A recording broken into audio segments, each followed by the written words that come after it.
నమస్తే, నేను Roja. Welcome to special drive. Greater Hyderabad లో భారీ కుంభకోణం వెలుగులోకి వచ్చింది. హోర్డింగ్ ముసుగులో కోట్ల రూపాయల దందా నడుస్తోంది. సర్కార్ ఖజానాకు జీహెచ్ఎంసీ పెద్దలు తూట్లు పొడుస్తున్నారు. ఒకటి కాదు, రెండు కాదు, ఏకంగా 500 కోట్ల రూపాయల స్కామ్ జరిగినట్టు తెలుస్తోంది.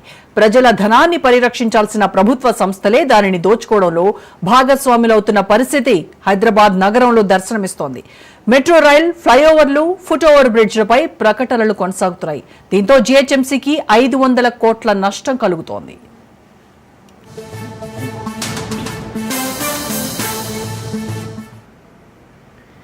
Greater Hyderabad municipal corporation GHMC ప్రకటన శాఖలో భారీ స్థాయిలో అవినీతి జరుగుతున్నట్టు ఆరోపణలు వెల్లువెత్తుతున్నాయి. ప్రకటనల కాంట్రాక్టుల మంజూరులో పారదర్శకత లేకుండా ప్రత్యేక సంస్థలకు మాత్రమే అవకాశాలు కల్పిస్తూ ప్రభుత్వ ఆదాయానికి సంవత్సరానికి కనీసం 500 కోట్ల రూపాయల నష్టం జరుగుతోందని ఆరోపణలున్నాయి. ఒకవైపు ప్రజా ఆదాయం దారి తప్పుతుండగా మరోవైపు కొంతమంది అధికారులు, ఖాతాదారుల జేబులు నిండుతున్నాయని విశ్వసనీయ సమాచారం. ఈ వ్యవహారంపై ప్రజల్లో పెరుగుతున్న అసంతృప్తి, శాఖపై నెలకొన్న అనుమానాలు విచారణ అవసరాన్ని తేటతెల్లం చేస్తున్నాయి.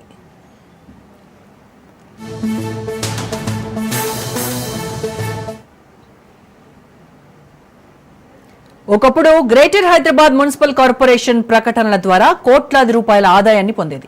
కానీ ప్రస్తుతం అదే శాఖ ప్రభుత్వానికి నష్టాన్ని, కొందరు అధికారుల జేబులకు లాభాన్ని తెచ్చే మాఫియాగా మారిందని విమర్శలు వెల్లువెత్తుతున్నాయి. ప్రకటన హక్కుల్లో అసమానతలు, కొద్ది సంస్థలకు ప్రత్యేక అధికారాలు, పారదర్శకత లేకపోవడం వంటి అంశాల కారణంగా జీహెచ్ఎంసీకి ఏటా 500 కోట్లకు పైగా ఆదాయం కోల్పోతోంది.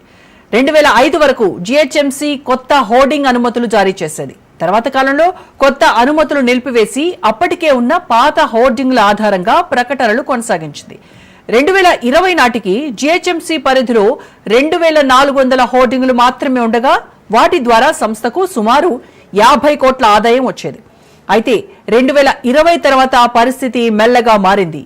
జియో 68 అమల్లోకి రావడంతో మెట్రో పిల్లర్లు, బస్ షెల్టర్లు, ఫుట్ ఓవర్ బ్రిడ్జ్లు, ట్రాఫిక్ అంబ్రిల్లాలు, డిజిటల్ పోర్టల్స్ వంటి అనేక మార్గాల్లో ప్రకటనలు అనుమతించారు. ఫలితంగా ప్రకటనల సంఖ్య 5000 దాటినప్పటికీ జీహెచ్ఎంసీకి వచ్చే ఆదాయం ఆశ్చర్యకరంగా కేవలం 8.6 కోట్లకే పరిమితమైంది.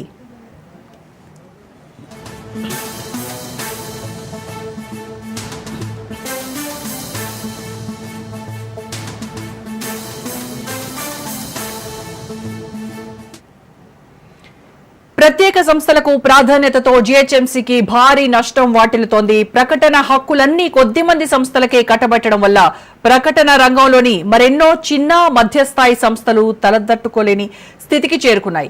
నిబంధనలు పాటిస్తూ పోటీకి సిద్ధంగా ఉన్న సంస్థల్ని పక్కన పెట్టి కొంతమందికి అవకాశాలు ఇవ్వటం అన్యాయమని పరిశ్రమ వర్గాలు వాపోతున్నాయి. అంతేగాక జీహెచ్ఎంసీ పరిధి ఇప్పుడు ఓఆర్ఆర్ ఔటర్ రింగ్ రోడ్డు వరకు విస్తరించనుండటంతో దాదాపు 10,000 నుంచి 13,000 ప్రకటనల యూనిట్లు జీహెచ్ఎంసీ పరిధిలోకి రానున్నాయి. ఈ దశలో ఒక సమగ్ర, పారదర్శక ప్రకటన పాలసీ రూపుదిద్దుకుంటే జీహెచ్ఎంసీ ఏటా 500 కోట్లకు పైగా ఆదాయం పొందే వీలుంది. ఇది నగర అభివృద్ధికి, మౌలిక సదుపాయాల కోసం భారీ మద్దతు లాంటిదే.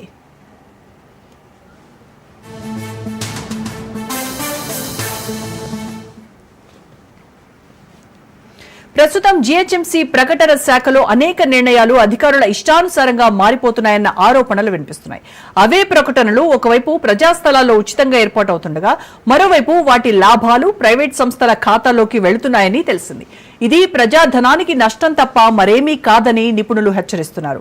విద్యుత్ శాఖకు, నీటి సరఫరా శాఖకు రెగ్యులేటరీలు ఉన్నట్టే జీహెచ్ఎంసీ ప్రకటనల కోసం కూడా ఒక సామాన్య విధాన నియంత్రణ మండలి ఏర్పాటు చేయాలని డిమాండ్ ఊపందుకుంటోంది. పాత అనుమతులను, ప్రస్తుత ప్రత్యేక ఒప్పందాలను పునఃసమీక్షించడంతో పాటు ప్రతి సంస్థకు సమాన హక్కులు కల్పించే విధంగా ఒక పారదర్శక, బిడ్డింగ్ ఆధారిత విధానం తీసుకురావాల్సిన అవసరం స్పష్టంగా కనిపిస్తోంది.